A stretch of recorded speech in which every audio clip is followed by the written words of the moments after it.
இப்போ நம்ம அந்த கொழுக்கட்டை செய்யறதுக்கு நம்ம மாவு வந்து ரெடி பண்ணிக்கலாம். மாவுக்கு நான் பச்சரிசி மாவு எடுத்திருக்கேன். கொஞ்சமாக உப்பு சேர்த்து கலந்து விட்டுட்டு தண்ணி வந்து நான் சூடான தண்ணி வந்துட்டு அடுப்பில் வச்சிருக்கேன். நல்லா சூடாயிடுச்சு. இப்போ ஆஃப் பண்ணிட்டு கொஞ்சம் கொஞ்சமாக சேர்த்துட்டு நம்ம கிண்டி விட்டுக்கலாம்.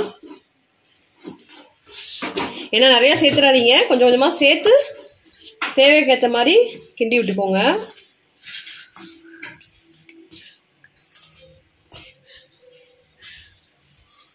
ஸோ இன்னும் கொஞ்சம் தண்ணி சேர்த்துக்கலாம்.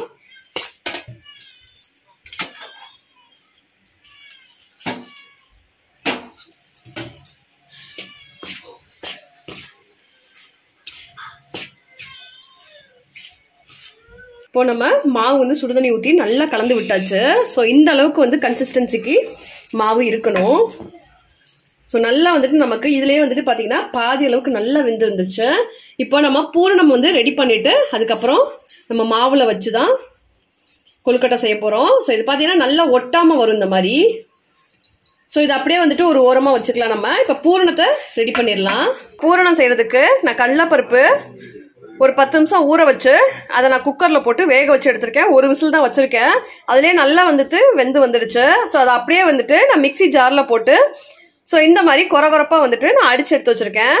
ஸோ இது பார்த்தீங்கன்னா நல்லா பவுட்ரு மாதிரி இருக்கும். நமக்கு தண்ணியாக இருந்தது அப்படின்னா ஒரு மாதிரி குலைவாக இருக்கும். ஸோ இந்த அளவுக்கு எடுத்தீங்கன்னா தான் நல்லாயிருக்கும் பூரணம். இப்போ ஒரு பெரிய தேங்காய் வந்துட்டு ஒரு தேங்காய் அளவுக்கு நான் எடுத்து வச்சுருக்கேன். ஸோ அதை வந்துட்டு நல்லா சட்டியில் வந்துட்டு ட்ரையாக வந்துட்டு நம்ம ரோஸ்ட் பண்ணிக்கலாம். ஏன்னா இது எந்த அளவுக்கு வந்து நம்ம தேங்காவை வந்துட்டு வறுத்துக்கிறோமோ அந்த அளவுக்கு வந்துட்டு நமக்கு கெட்டு போகாமல் இருக்கும். அடுத்தது வெல்லம் வந்துட்டு தேவையான அளவுக்கு வெல்லம் வந்துட்டு நான் எடுத்து வச்சிருக்கேன். ஸோ நம்ம எந்த அளவுக்கு குவான்டிட்டி நம்ம செய்ய போகிறோமோ அந்த அளவுக்கு நம்ம வெல்லம் வந்துட்டு சேர்த்துக்கலாம். நான் திரும்பி வச்சிருக்கேன், அதை அப்படியே சேர்த்துப்போம். இப்போ வெல்லம் வந்துட்டு நமக்கு எந்த அளவுக்கு குவான்டிட்டி நம்ம செய்ய போகிறோமோ அந்த அளவுக்கு வெல்லம் வந்துட்டு நீங்கள் அளவு பார்த்துக்கோங்க. ஸோ இது வந்துட்டு வெல்லம் வந்துட்டு நம்ம நல்லா வந்துட்டு நைஸாக வந்துட்டு உடச்சி எடுத்து வச்சுருக்கோம். ஸோ அதை அப்படியே நம்ம சேர்த்துக்கலாம். தேங்காய் பார்த்தீங்கன்னா நல்லா வந்துட்டு நம்ம ட்ரையாக வந்துட்டு வந்துருச்சு. ஸோ நல்லா உதிரி உதிரியாக இருக்குது. நம்ம போடும்போது இந்த ஒரு ஈரப்பதமாக இருந்தது, நல்லா ட்ரை ஆயிடுச்சு. ஸோ இந்த டைமில் வந்துட்டு நம்ம இந்த வெல்லம் எடுத்து வச்சுருக்கோம் இல்லையா தட்டி, ஸோ அதை அப்படியே வந்து நான் சேர்த்துக்கிறேன். இப்போது நம்ம வெல்லம் சேர்த்தா கொஞ்சம் கொஞ்சமாக வந்துட்டு நமக்கு இலகி வரும். ஸோ கொஞ்சம் நேரம் வந்துட்டு அடுப்புலேயே அப்படியே வந்துட்டு சிம்லேயே வச்சு நல்லா வந்துட்டு நம்ம கிண்டிக்குவோம். ஸோ இது கொஞ்சம் கொஞ்சமாக மெல்ட் ஆகும், வெயிட் பண்ணுங்கள். நம்ம வெல்லம் சேர்த்ததுக்கப்புறம் பார்த்தீங்கன்னா நல்லா வந்துட்டு இந்த மாதிரி மிக்ஸ் ஆகி நமக்கு இந்த மாதிரி இருக்கும். ஸோ இதுலேயே வந்துட்டு நம்ம அந்த அரைச்சி எடுத்து வச்சுருக்க அந்த கடலைப்பருப்பையும் அப்படியே சேர்த்துடலாம். ஸோ இந்த மூணையும் பார்த்தீங்கன்னா நல்லா வந்துட்டு நம்ம மிக்ஸ் பண்ணிக்கலாம்.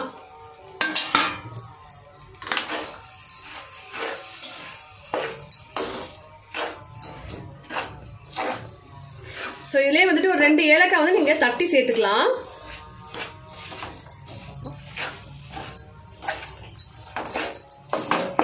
நம்ம கடலைப்பருப்பு சேர்த்ததுக்கப்புறம் பார்த்தீங்கன்னா நல்லா வெல்லம் வந்து நல்லா மெல்ட் ஆகி நமக்கு கொஞ்சம் வந்து தண்ணியாக இருக்கும். ஸோ அதுக்கப்புறம் இந்த மாதிரி கிண்டிகிட்டே இருந்தீங்க அப்படின்னா நல்லா வந்துட்டு நமக்கு இறுகி நல்லா வந்துட்டு திக்காயிடும். இது கொஞ்சம் நேரம் நம்ம ஃபேனில் வச்சு ஆற வச்சோம் அப்படின்னா நமக்கு சூப்பராக வந்துட்டு பூரணம் வந்துட்டு ரெடி ஆயிடுச்சு. ஸோ அவ்வளோதான், அடுப்பை ஆஃப் பண்ணிக்கலாம்.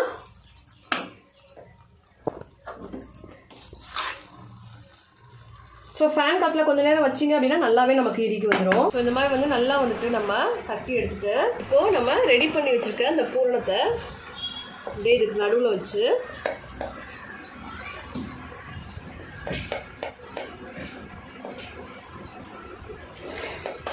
ஸோ இதை அப்படியே நம்ம சென்டராக வச்சுட்டு ஸோ இதை அப்படியே வந்துட்டு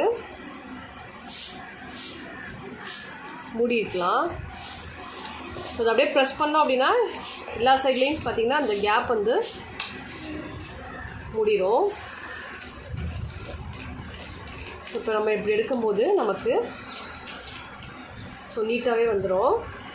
ஸோ இதை அப்படியே வச்சுட்டு நம்ம ஆல்ரெடி ரெடி பண்ணி வச்சுருக்கோம், அதையும் வச்சு அப்படியே வேக வச்சிடலாம். கொழுக்கட்டை பார்த்திங்கன்னா நமக்கு சூப்பராக வந்துட்டு ரெடியாகி வந்துருச்சு. ஸோ நம்ம நேராகவே வந்துட்டு சாமிக்கிட்ட வச்சு நம்ம சாமி கும்பிட்டுட்ருக்கோம். ஸோ இந்த வீடியோ கண்டிப்பாக வந்துட்டு உங்களுக்கு யூஸ்ஃபுல்லாக இருந்திருக்கும். ஸோ எல்லார் வீட்லேயும் பார்த்திங்கன்னா விநாயகர் சதுர்த்தி செலிப்ரேஷன் சூப்பராக போயிருக்கும். ஸோ எங்கள் வீட்டில் நாங்கள் இப்படி தான் வந்து செலிப்ரேட் பண்ணோம். நம்ம சேனலில் பார்த்திங்கன்னா நிறைய பேர் வந்து நம்ம வீடியோஸை பார்த்துட்ருக்கீங்க, ஆனால் சப்ஸ்கிரைப் பண்ணாமல் பார்த்துட்ருக்கீங்க. ஸோ அவங்களுக்குலாம் ஒரே ஒரு ரெக்வஸ்ட் தான், கண்டிப்பாக சேனலை சப்ஸ்கிரைப் பண்ணிவிட்டு பாருங்கள். ஸோ நிறைய விஷயங்கள் நம்ம யூஸ்ஃபுல்லான விஷயங்கள் நிறைய போட்டுட்ருக்கோம். இந்த வீடியோ உங்களுக்கு பிடிச்சிருந்தது அப்படின்னா மறக்காமல் லைக் பண்ணுங்கள், ஷேர் பண்ணுங்கள். அண்ட் நம்ம சேனலை இப்போ தான் நீங்கள் ஃபஸ்ட் டைமாக பார்க்குறீங்க அப்படின்னா மறக்காமல் சப்ஸ்கிரைப் பண்ணிடுங்க. தேங்க்யூ.